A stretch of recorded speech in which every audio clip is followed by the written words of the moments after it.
I have found myself transported into a tale of redemption. The 20-year-old male protagonist gazes at me with evident disdain. Take back your filthy money. I shall not accept it. As you wish. I reached for the check and bank card that lay upon the table, casually spitting at his feet. A spit for a nail. Let us agree on this point one. I am an uncouth madwoman. Perhaps it is my utter lack of decorum that has landed me within this narrative of salvation.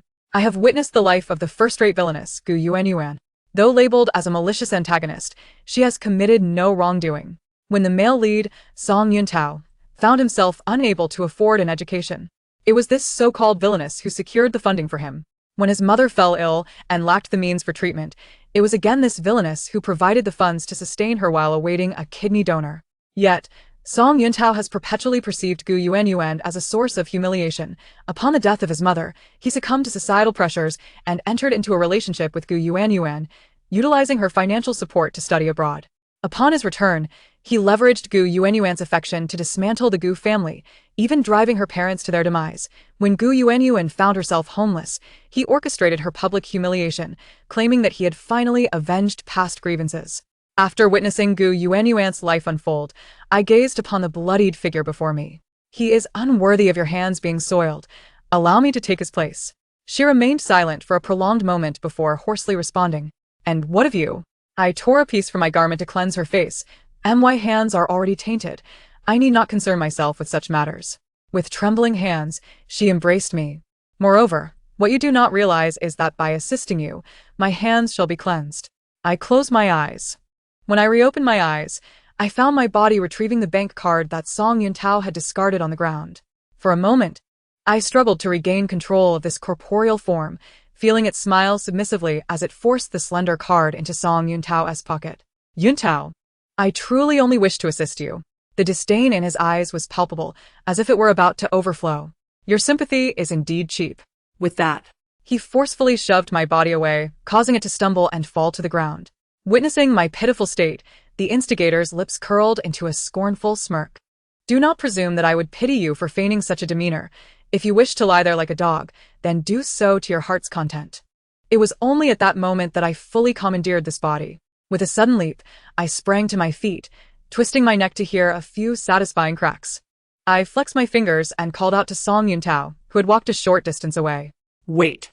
He turned around, gazing at me with derision. What? I merely pushed you gently. What do I care if you're hurt? I extended my hand, retrieving the card from his pocket and waved it at him. You're certain you don't want this, correct? At my question, Song Yuntao appeared to take offense, disdainfully retorting, Take your filthy money back. I have no need for it. I applauded his defiance, startling him in the process. Gu Yuanyuan, what madness are you indulging in now?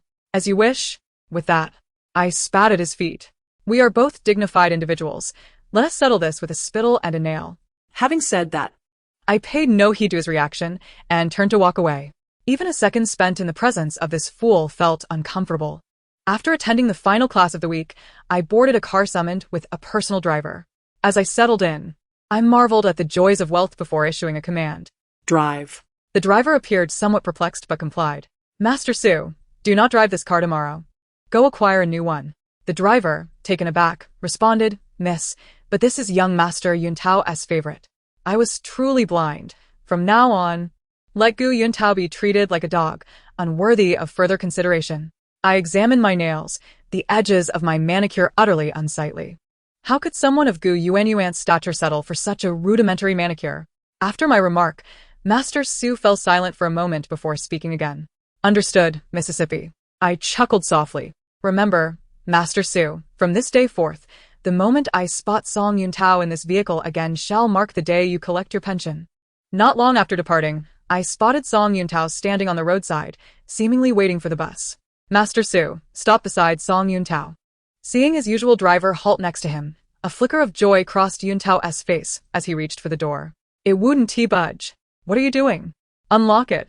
Naturally, unlocking it was out of the question, but the window before him slowly descended. Well, if it isn't our stalwart Song Yuntao, refusing to accept handouts. What's this? Didn't you claim to disdain my filthy money? What are your hands doing? At my words, Song Yuntao recoiled from the door handle as if shocked. Gu Yuanyuan, you have finally revealed your true colors, haven't you? With no time to entertain his nonsense, I raised the window.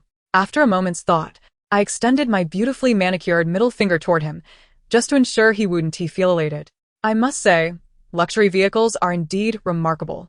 Not only did they showcase my elegant gesture perfectly, but they also muffled Song Yuntao's voice. Reflecting on the narrative in my mind, Song Yuntao was a parasite, rejecting my aid in public while privately commanding my driver to use my card, belittling the original owner while squandering her funds and insisting that the original owner admit his gravely ill White Moonlight into the finest hospital for the best treatment. Moreover, his beloved White Moonlight was fully aware of the source of these funds, yet after her recovery, she and Song Yuntao treated the original owner with disdain. But that was the past. I gazed at Song Yuntao, who stood there, bewildered. Do not fret. Good days are yet to come. Knowing Song Yuntao's current destination, I had already arrived there in advance.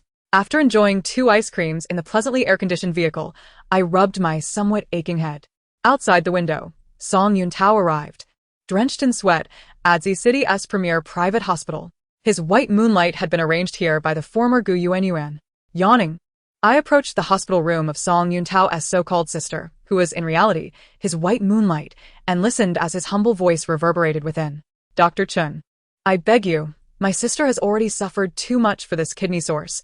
Please proceed with the surgery first, and I assure you I can settle the payment. Dr. Chun paused for a moment before responding. Your sister's medical fees have always been covered by the Gu family. The funds sent last month have been exhausted for several days now, and her current medical fees are only outstanding due to the Gu family's goodwill. If this debt remains unpaid in the coming days, she may have to cease her medication.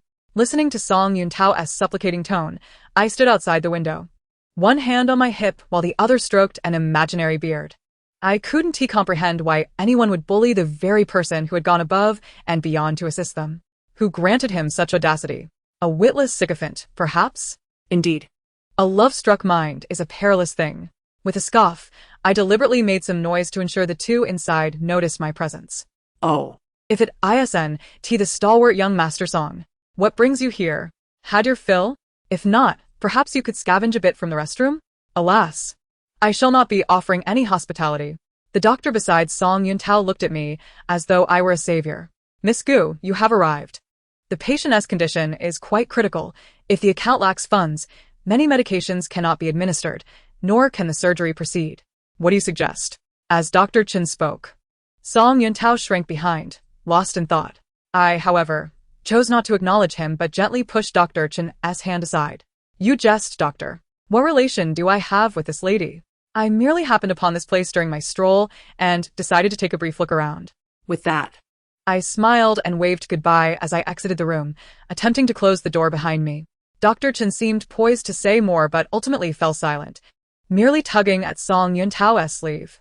In that fleeting moment as I stepped out, Song Yuntao managed to squeeze out a remark through clenched teeth. Gu Yuan, this time you have triumphed. I turned with a smile, displaying a perfectly crafted grin. What words does young Master Song speak that I do not comprehend? Song Yuntao strode toward me, halting directly in front. I must admit, Gu Yuan's physique is exceedingly petite, allowing even someone of Song Yuntao's stature to loom over me. Struggling to suppress an urge to insert a couple of scallions into his nostrils, I silently took a step back. Otherwise, I might be unable to restrain my restless hands. However, this subtle movement seemed to have been misinterpreted by Song Yuntao. He reached out, attempting to delve into my pocket. I quickly covered it. Observing my action, the mockery on Song Yuntao's face intensified. What are you trying to do? Hearing my question, Song Yuntao scoffed. You're here to give me money, aren't you? Hand it over. If you delay and jeopardize Chan's treatment, I shall never forgive you.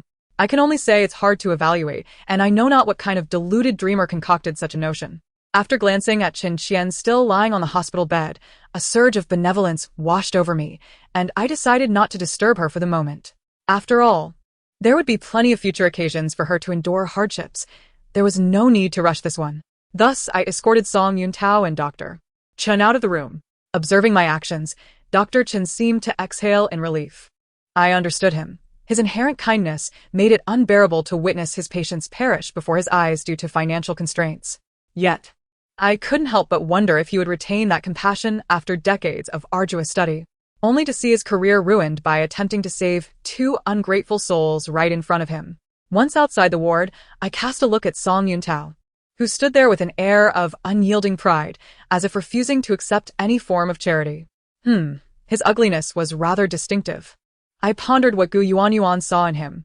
Despite these thoughts, my hands did not remain idle.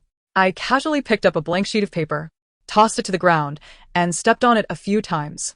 Come, kneel and sincerely kiss this paper for half an hour, and I shall grant you 50,000 yuan as alms, I declared. The instant the words left my lips, I watched Song Yuntao's face flush a deep shade of crimson. He charged forward, attempting to shove me violently. However, I had no intention of allowing his grimy hands to touch me. With a swift sidestep, I evaded him, and he, unable to halt his momentum, collided with Master Su behind me.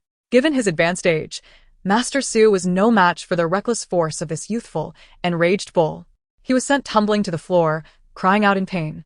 Speaking of Master Su, he was the first from the Gu family, aside from Gu Yuanyuan, to align himself with Song Yuntao. Later, when the Gu family fell into distress, he took the lead in humiliating them, effectively becoming Song Yuntao's primary lapdog. Oh dear. Someone's been injured. Dr. Chen, quick, have someone attend to Master Su. Under Dr. Chen's direction, a group of people carried Master Su away to tend to his wounds. Amid the ensuing chaos, the handbag I had casually set aside earlier vanished without a trace. The original host had spoiled Song Yuntao far too well, leading him to bite at even the most obvious bait. Not long after, I spotted Song Yuntao storming back from around the corner, his face contorted with rage. Catching sight of me standing there with a faint smile, he didn't hesitate for a second, lunging forward to deliver a harsh slap. You wretched woman, toying with me? Are you? That card had barely any money on it. Are you trying to treat me like a beggar? He snarled. My peripheral vision scanned the surroundings, noting that the earlier commotion had drawn numerous onlookers. The stage was set for a spectacle. I deftly dodged his filthy hand, but the tissue I held was drenched in an excess of medicated oil, causing tears to stream down my face uncontrollably. Song Yuntao, all these years, haven't you relied on my money for every aspect of your life? Food, clothing, shelter, and travel? You have your pride. Fine, I helped you discreetly.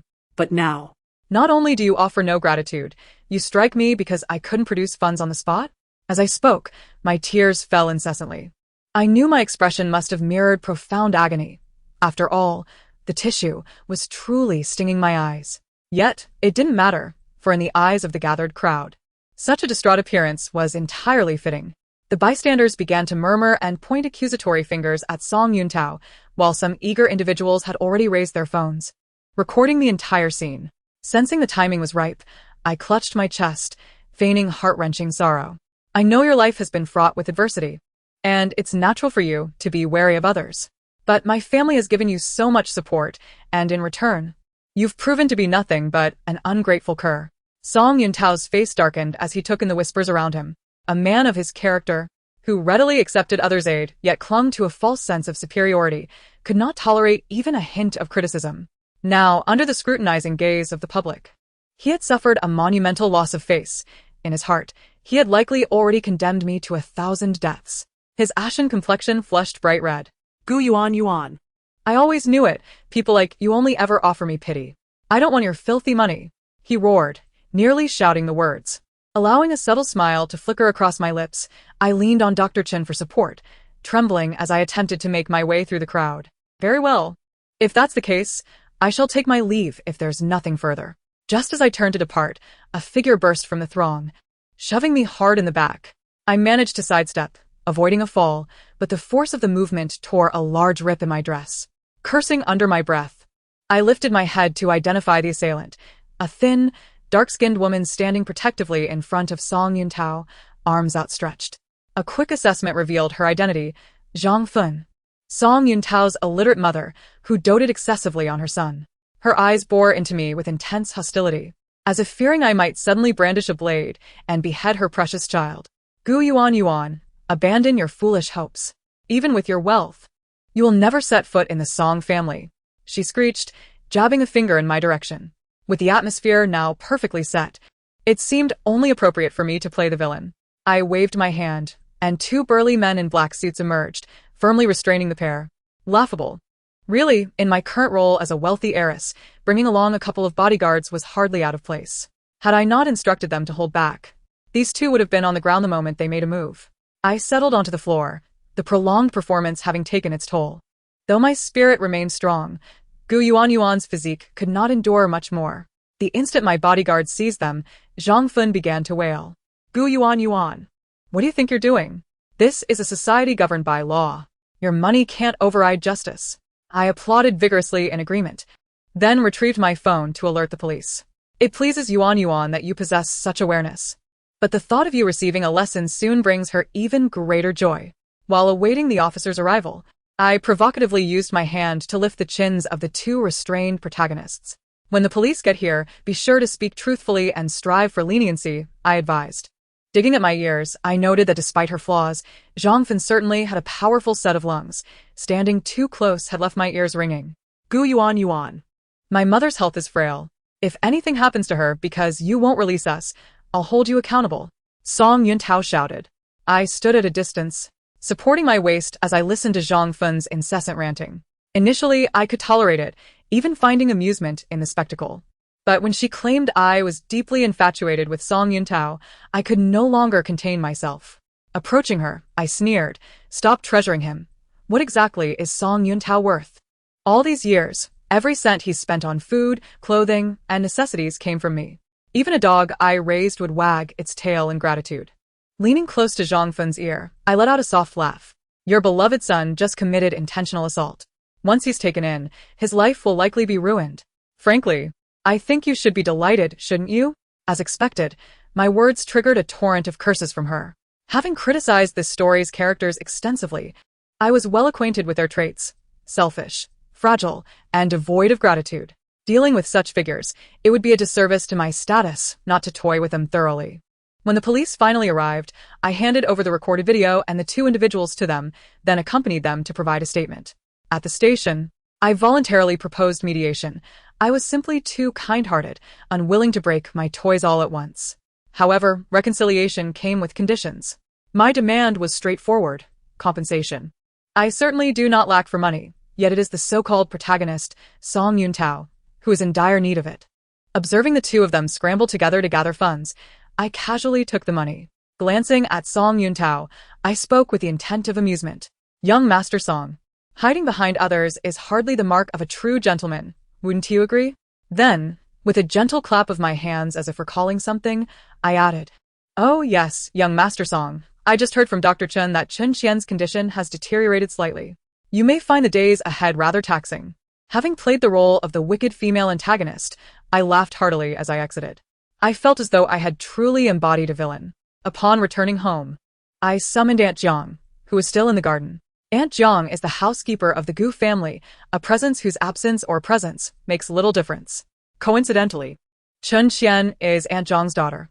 Years ago, upon witnessing the two of them shivering in short sleeves by the roadside during a harsh winter, the Gu family took pity and brought them into their home, allowing them to stay. Over the years, whatever I possessed, Chen Qian received a share of. However, such generosity has fostered a heartless ingrate who has contributed to the ruin of the very family that took her in. "Miss, did you summon me?" I half raised my gaze to regard the seemingly respectful middle-aged woman before me, yet remained silent. As time ticked away, the tablet in my hand played a cacophony of laughter. Bringing me joy while Aunt Jiang's mounting impatience was unmistakable. Indeed, Gu Yuanyuan had endeavored to please Song Yuntao to the extent of currying favor with the mother of his white moonlight. While I could not fathom her motives, I was nonetheless astonished. Gu Yuanyuan's actions had seemingly elevated Aunt Jiang's status within this household. Observing Aunt Jiang's barely contained agitation, I discreetly increased the volume. Such jarring noise would likely prove intolerable for the person before me. "Miss, if you have no further instructions, I shall take my leave," she stated, turning away before I could voice my consent. "Wait." Aunt Jiang stiffly turned back. Four who would not feel trepidation at the sight of several burly men in black suits stationed outside. I stood, warmly guiding her to a seat opposite mine. However, this gesture seemed to mislead her, for once she resumed her place, her demeanor returned to its original indifference. "Pack your belongings and vacate the premises tonight." "I shall, of course, provide compensation in accordance with labor laws." Upon concluding my statement, Aunt Jiang appeared momentarily stunned, sitting in silence as she processed my words. I expressed understanding and instructed the bodyguards behind me to escort her out. During my time within the story, I had witnessed how, after Qin Qian's recovery, she and Aunt Jiang stealthily pilfered the Gu family's secrets to aid Song Yuntao in establishing a company funded by the Gu family's resources, leading to Song Yuntao's ascendancy at their expense. This was one of the significant reasons behind the Gu couple's tragic leap from the building. When I first saw that scene, I was so enraged that I ran laps around the garden until I regained my composure. Now that I had taken charge of the narrative, I intended for her to experience the consequences of her actions. I took Aunt Jiang's phone, transferred a sum of money while noting it as severance compensation, and smiled at her as she finally processed the situation. Rest well, there are more scenes for you to partake in. My heart was not so generous as to offer a sum of money to such a thankless wretch. After all, Gu Yuanyuan's mother had a poor memory, and Aunt Jiang had discreetly taken numerous items from her over the years. However, now that the charade was exposed, there would be no further drama to witness. I waved my hand, instructing the bodyguards to remove her, and I rubbed the pillow in my hands. Lifting my gaze, I spotted Gu Yuanyuan's figure and waved at her. Do not fret, their retribution has only just begun. The following morning, I arrived at the dining table early. Shortly thereafter, Gu Yuanyuan's parents descended and began their breakfast. Upon noticing me, their surprise was palpable. It was only natural, for Gu Yuanyuan had previously risen before dawn to prepare a heartfelt breakfast for Song Yuntao, resulting in scarce opportunities to share breakfast with her own parents. After finishing my milk, I wiped my mouth. The financial support for Song Yuntao could cease. After all these years, it was high time he learned to rely on himself. Gu Yuanyuan's mother beamed, her excitement barely contained, while her father's demeanor, though less expressive, brightened considerably. Are you serious? I nodded. Before coming down, I had checked the date, and it was almost time for the monthly stipend I used to send to Song Yuntao. I could hardly wait to see his expression upon discovering his bank account devoid of funds. The mere thought sent shivers of excitement through me. Only if you wish. It's merely a trifle. Had it not been for Gu Yuanyuan's incessant interference, her parents would have long ceased their financial support for Song Yuntao. Though the Gu family was affluent and covered Chun Qian's medical expenses, they still provided him with 5,000 a month. However, Song Yuntao accepted these funds with an air of entitlement, often approaching them without even the pretense of a fabricated excuse, directly demanding money. Those who understood his situation knew he was a beneficiary of their generosity. Those who did not might mistakenly believe him to be the true scion of the Gu family. After satisfying my hunger, I returned to my room and opened my computer to find the latest updates from the private investigator. With my financial support now ceased, Chun Qian's medical expenses were in jeopardy. Aunt Jiang, having spent years within the Gu household, had cultivated a prideful disposition. Faced with Song Yuntao's mounting pressure, she would likely grit her teeth and find a way to cover the costs.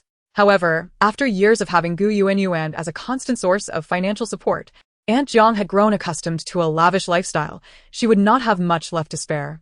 Chun Qian's surgery required 300,000, and her savings were insufficient. The day when Aunt Jiang would need to make up the shortfall would mark the beginning of a grand spectacle. After a tedious day of classes at school, I returned, only to find it serendipitous that Gu Yuanyuan was in the same major as I. Ironically, she had chosen this field due to Song Yuntao.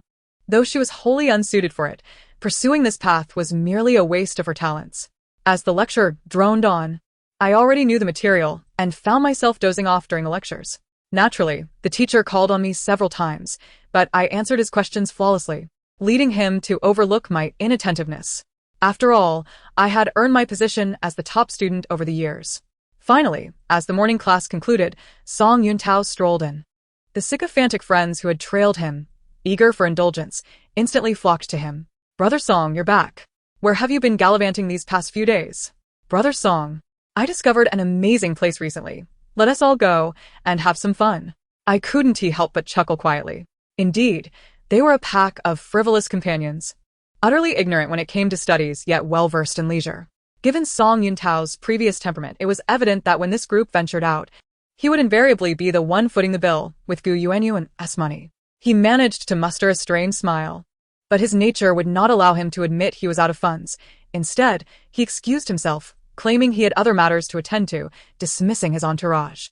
At this point, he must have realized that his monthly financial support had ceased, and it was only a matter of time before he confronted me about it. As expected, once most of the classmates had exited the classroom, Song Yuntao strode up to me, his proud demeanor unchanged. "Gu Yuanyuan, Why hasn't my funding for this month been deposited? What are you playing at? I sighed, revealing a standard domineering smile tinged with bitterness. Utterly perplexed by the audacity he possessed to question his benefactor. Yet, having posed the question, as a cultured young man of the new era, I felt compelled to respond. I delicately blew on my freshly manicured nails, choosing to bestow upon him neither a glance nor a word. I had previously observed that Master Song had been living quite well, to the point of no longer valuing the monetary contributions from the Gu family. If you no longer cherish it, I shall simply cease the sponsorship. Upon hearing my response, Song Yuntao was instantly consumed by rage. You wretched creature! Where do you find the audacity to withhold my funds? I command you to return that money by the end of today.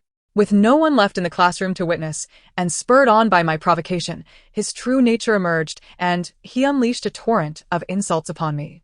Regrettably, I had created a small group chat containing not only Song Yuntao and his sycophants, but also our classmates. Within this group, I casually informed them of my intention to treat them to a meal, replete with a variety of exquisite ingredients, with but one stipulation. After class, all classmates were to assist in transporting the provisions back to the classroom. Thus, as Song Yuntao hurled vile words at me, my classmates were already returning with the supplies in tow. However, the camaraderie among this group was notably lacking. The mere mention of Song Yuntao would alert him to the return of our classmates. I felt a twinge of sympathy at the deception I had endured, prompting me to retrieve my old actress makeup and apply it to my eyes. Song Yuntao, you are in your 20s now. You once swore that you would only accept our family's support until you turned 18. Moreover, just a few days ago, you scoffed at my money. You even stole my bag and misused my card at the hospital, yet I chose not to pursue the matter. When you dined with your friends using my funds, you did not speak to me in this manner. Song Yuntao's reputation in class had already been mediocre, and as my lamentations echoed in the room, whispers began to ripple through the students. He had always prided himself on his image, and it was uncertain how he felt about such mockery. Just as he found himself trapped before me, the bell rang. The only redeeming quality of Song Yuntao was his filial piety. He was genuinely concerned about matters pertaining to Zhongfun. I recognized the ringtone. It was a distinctive sound he had set for all calls regarding his mother. He immediately answered the phone. As he hung up, he stood before me, his expression stony. I casually took a seat on a nearby chair. So, did you receive good news? With red-rimmed eyes, he glared at me while I casually toyed with my phone. Gu Yuan. Explain to me why Qianqian's medical expenses have ceased. I added with feigned concern, not just the medical fees, Master Song, but all the extravagant money you squandered on your ruffian friends. I will sue you to reclaim it. Be prepared, Master Song. By what right? He spat through clenched teeth. You question my authority? I merely dug into my ear. This is Gu family money. Gu family money is my money, and I can allocate it as I please. Is there an issue with that? Before he could respond, someone in the crowd spoke up on his behalf. Who among us does not know that Song Yuntao's sister is currently hospitalized? If you withhold this money, it is tantamount to endangering her life. I cast a glance at the speaker, who was rather unremarkable, and he quickly faded back into the crowd. Indeed, under the glow of the protagonist's halo, there are always some mindless souls who will support him. What law dictates that I must save someone?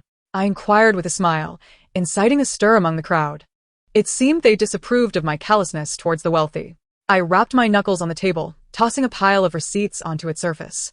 From the onset of Chen Qian's hospitalization until now, my family has expended hundreds of thousands on her medical bills. Not to mention the 5,000 I provide to Song Yuntao each month, which surpasses the living expenses of many of you.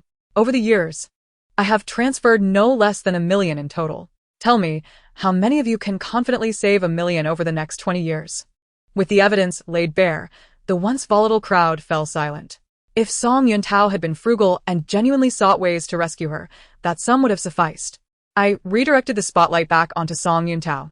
If there are more than 30,000 in your bank account, I will cover all of Chen Qian's medical and future nutritional expenses.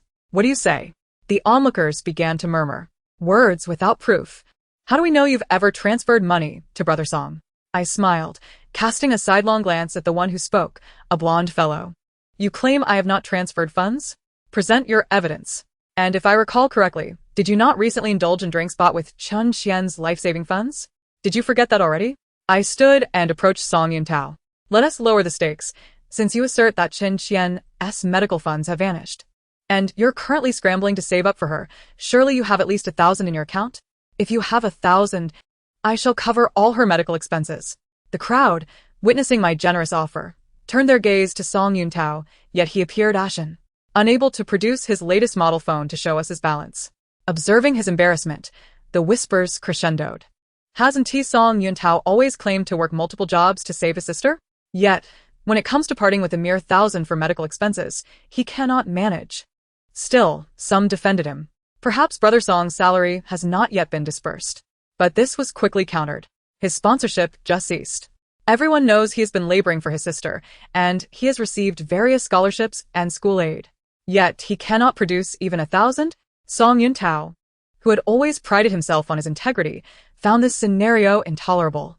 In the cacophony of voices, he lowered his head and pushed his way through the crowd, fleeing. Watching him vanish, I could not help but reflect. Truly, he had not matured. He failed to recognize that standing his ground could have salvaged his reputation. Now, with this retreat, he had lost everything. Predictably, in the following days, Song Yuntao was conspicuously absent from school. Given his character, he was likely to be working tirelessly while regretting his choice of companions. Yet, alas, his beloved white moonlight could not wait for him to earn money and improve himself. Wobbling nearby the office of Dr. Chen, I could hear Song Yuntao's voice from afar. Dr. Chen, please think of a way to save Qian. He was weeping profusely, while Dr. Chen wore an expression of profound distress.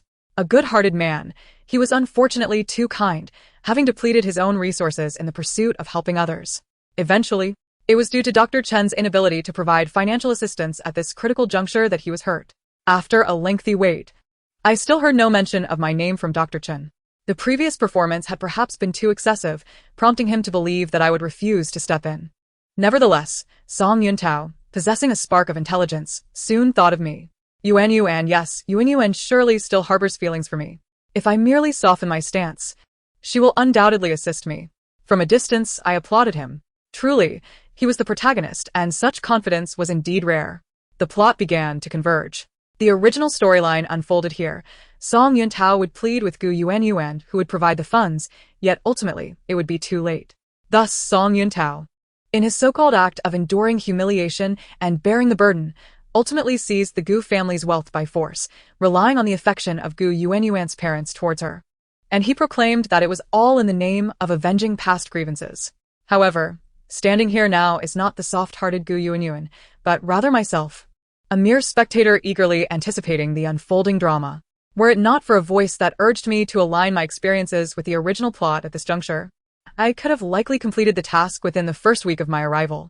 I knocked on the door to announce the entrance of the venomous female antagonist. The moment Song Yuntao saw me, he rose and extended his hand towards me. Oh, is the noble young Master Song seeking financial assistance from me? I distinctly recall you recently dismissing my meager wealth as insignificant. Yet, Song Yuntao, seemingly oblivious to the current circumstances, still carried himself with the same arrogance he had towards Gu Yuan. Come on, he said, a self-satisfied smirk gracing his lips. You're here to give me money, aren't you? As long as you hand over the cash, I shall grant you the opportunity to date me. With that, he reached out again, attempting to grab my bag. However, his hand was swiftly seized by a more powerful grip. A burly man in black behind me scoffed, uttering a derogatory remark. Instantly, Song Yuntao's expression darkened. I am the son-in-law of the Gu family. What gives you the audacity to speak to me like that? My bodyguard, upon hearing this, merely laughed and ignored him. Song Yuntao's forehead bulged with veins from a humiliation, but he quickly composed himself, gazing at me with feigned affection. Yuan, you must speak a word of justice on my behalf. In his eyes, I was still the obedient and accommodating figure who would run to him at the slightest beckon, regardless of my temper. I don't see anything wrong with what Lao Qing said, young Master Song. You are indeed nothing more than a lapdog. The instant I uttered these words, I could see Song Yuntao's south smile freeze in place. To ensure he felt the full weight of my words, I added fuel to the fire. Moreover, even if you were on your knees begging me to date you, I would only feel revulsion. Who do you think you are to offer me such an opportunity? I motioned for Lao Qing to restrain the seemingly volatile Song Yuntao, then nodded towards Dr. Chen. Dr. Chen, do you have a moment to talk?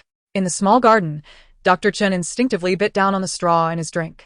After a prolonged silence, he finally exhaled. How can you prove that what you say is true? I shook my head. I cannot provide proof. The choice to believe lies in your hands.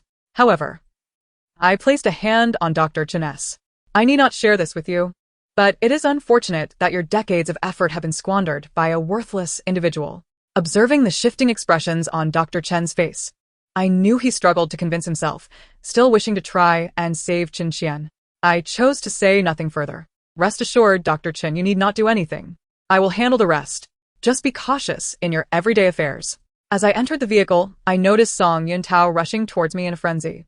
Silently, I signaled the driver to lock the doors. He pressed his face against the window, banging on the glass frantically. Gu Yuan, you cannot treat me this way. I yawned and lowered the window just a crack. Seeking me is futile. Why not consult Aunt Jiang? The Gu family has treated her well over the years. Surely she can spare a little. After speaking, I instructed the driver to proceed, but I kept an eye on Song Yuntao in the rearview mirror. He took my words to heart. That much was evident. As for how Aunt Jiang would transfer those items to her account, that was a matter of her own capability. During this period, Song Yuntao exhibited a notable quietness in my presence, even becoming increasingly attentive. Of course, I had long discerned his ulterior motives. He merely intended to feign compliance, hoping I would harbor less animosity towards him. In his mind, a slight display of friendliness would dissolve my disdain, leading me to forgive him and resume providing him financial support. After all, the former Gu Yuan had been just that way. Yet, I remained regrettably indifferent, for I am not her. I shall not be soft-hearted. I shall only be unrefined. However, as of now, the spectacle I yearned for had yet to commence. I am a person of urgency, and while contemplating how to advance the plot, news arrived from the hospital that Chen Qian's medical fees had been paid. After such a long wait, the show was finally about to begin.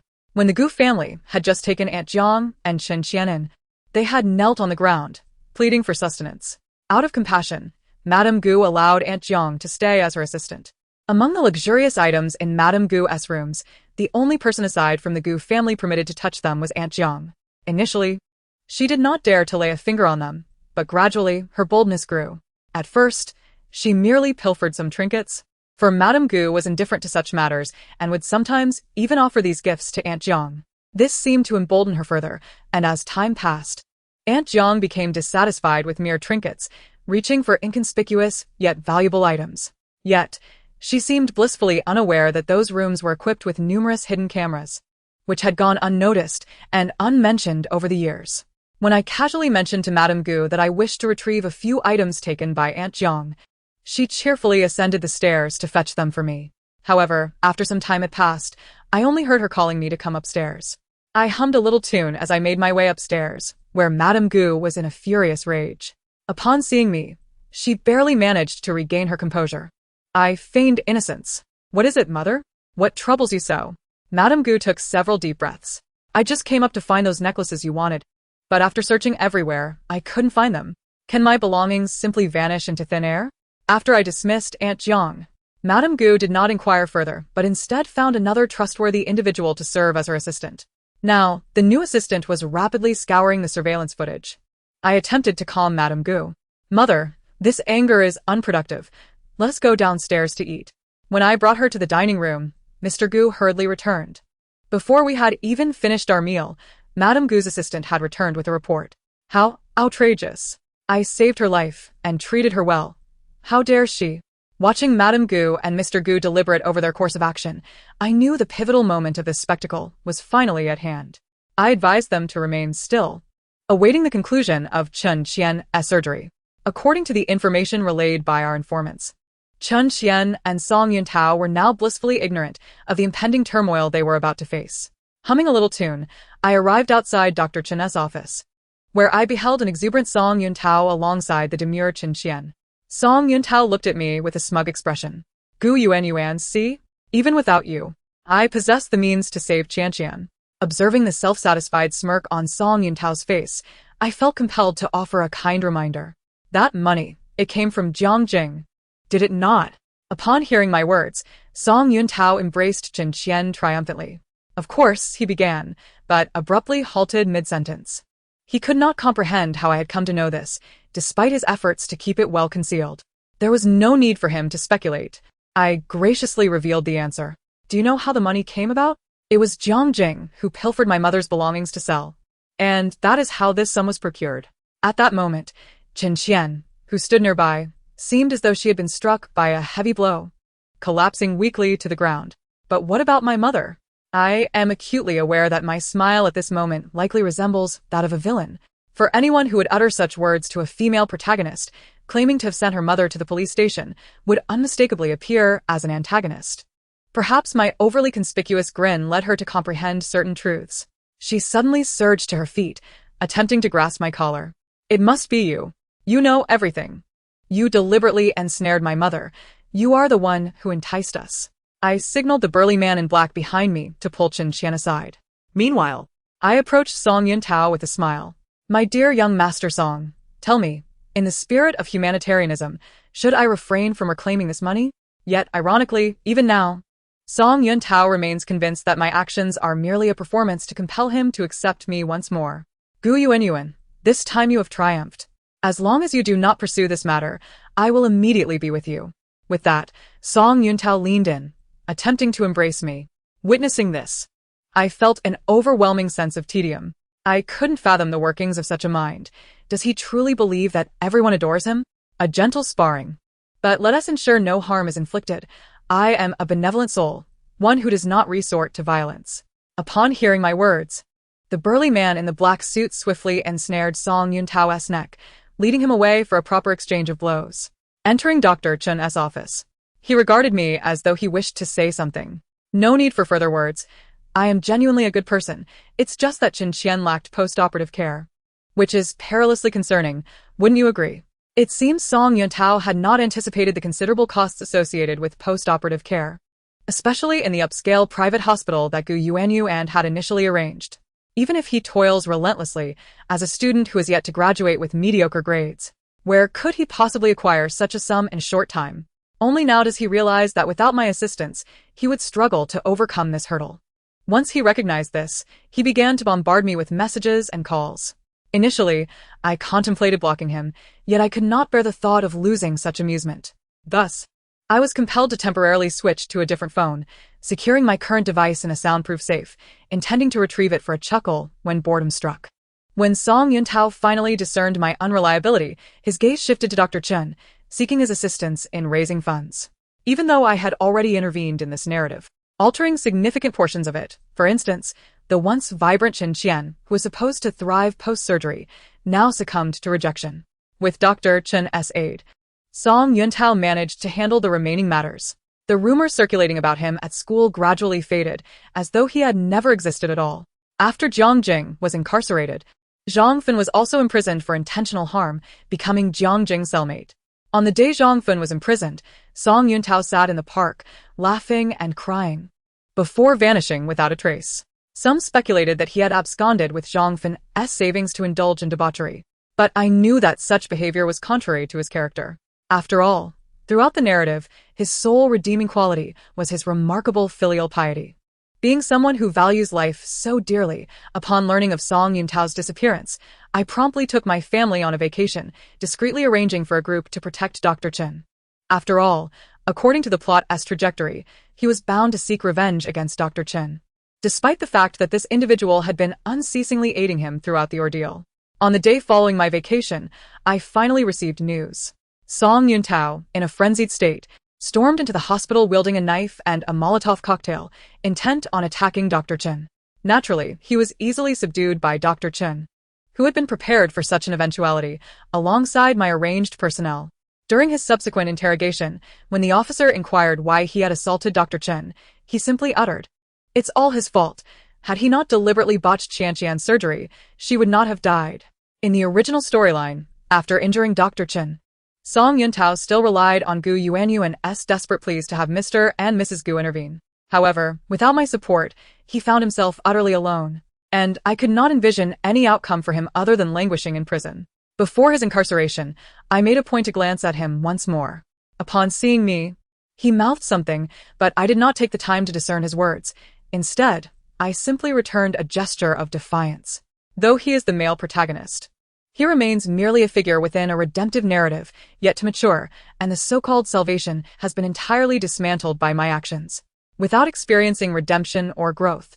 He cannot fulfill the role of a hero and must instead exist as an ordinary criminal behind bars. As for when they might emerge next, or what would occur upon their release, it is of no concern to me. Once all was concluded, I desired for Gu Yuanyuan to return, but she embraced me, her form dissipating like a wisp of light. Next time, I must ensure to keep my eyes wide open, I remarked. I observed her nod in agreement. The end of the tale. Thank you for listening. If you enjoyed it, please consider subscribing and liking to support me. Until we meet again in the next story.